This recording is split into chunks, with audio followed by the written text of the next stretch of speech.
So I gave myself an hour to paint this. I just wanted a bit of creative freedom and I thoroughly enjoyed myself. So this is what I did. I started off by just choosing some leaves because I'm going to print with them, but the leaves need to be flat. So just got a few of those ready.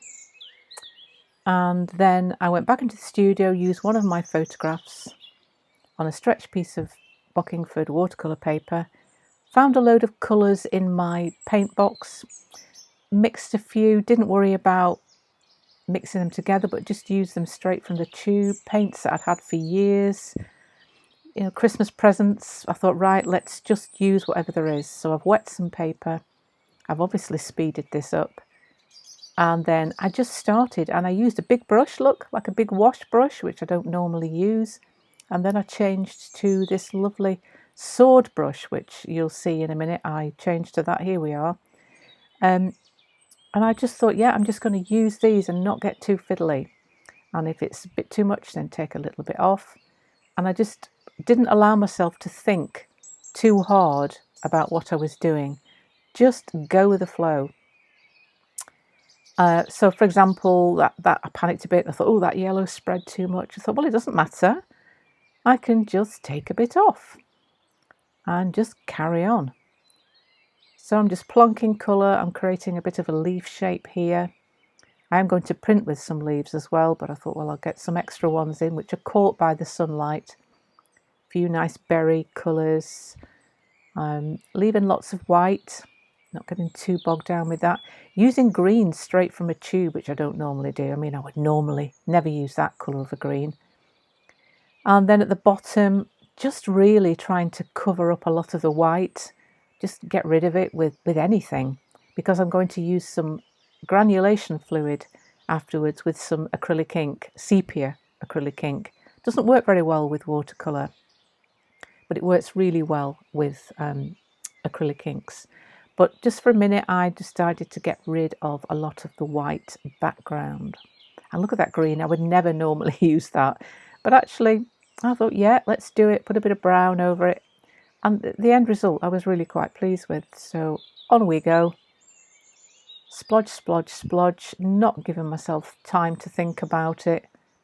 Bit of spattering there with some paint.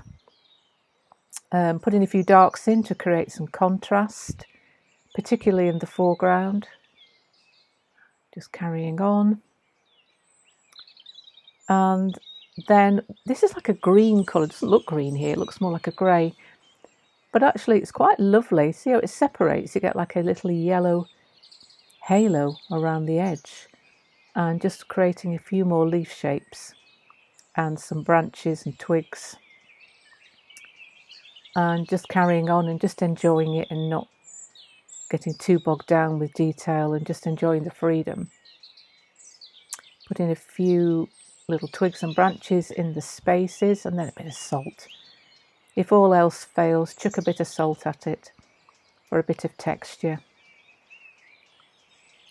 I think I've used everything but the kitchen sink on this picture. Flicking with watercolour pencils. I've got little videos on all of these techniques on my YouTube channel in my Arty Tips playlist, so go back and have a look at those. Here we are, here's the granulation fluid and the acrylic ink. So I just put the ink on first. I'm spraying it just to dampen the page a little bit.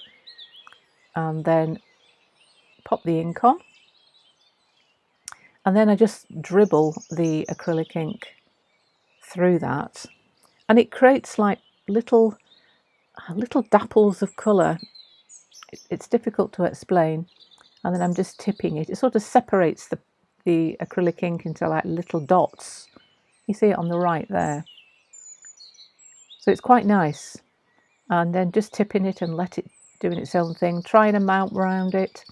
And this is where we're at so far. So the salt has worked nicely. Got lots of lovely textures in there. And now it's time to print with a few leaves. I'm going to put a couple in.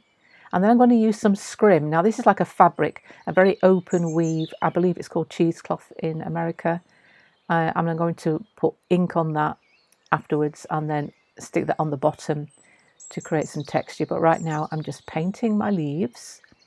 The leaves need to be flat again, so do choose them carefully, with all sorts of different autumnal sort of colours, and then carefully placing them when you want, because it's, you know, it's one chance only. Once it's on, it's on. So that's okay there. And then I put another one underneath, which you'll see at the end. And then now I'm just getting some more coloured inks, which I don't usually use the other colours. I usually use sepia, but this is a bit of green and a bit of sepia. And I'm just saturating the scrim in ink. There's different ways of using this. Sometimes you can do it the other way around by putting your scrim on first and then painting on top of it carefully. But with this, I decided to do it this way around. But you do have to be careful how you're putting it on so it doesn't move too much. And then I'm just sort of squidging it about. And then just putting a few plastic sheets over the top and some heavy books, and then walking away from it until the day after. Okay, a couple of books. And then I did leave it overnight, but I hadn't spent more than 40 minutes so far on this. So I was quite pleased. And then I always love this bit where you take everything off. So that's made a nice imprint. And take the leaves off. And they've worked quite beautifully. Get some really lovely patterns and colours. So I was quite pleased with that. And then just to sort of liven it up a bit, I always like to splatter with a bit of white gouache. It just somehow brightens it up, livens it up. I use it in the sea all the time. But it is nice to use it on like this with hedgerows. I don't know, it just creates some sort of, I don't know, a bit, makes it quite a lively painting. And we're pretty much near the end now. Yep, there we go, it's finished.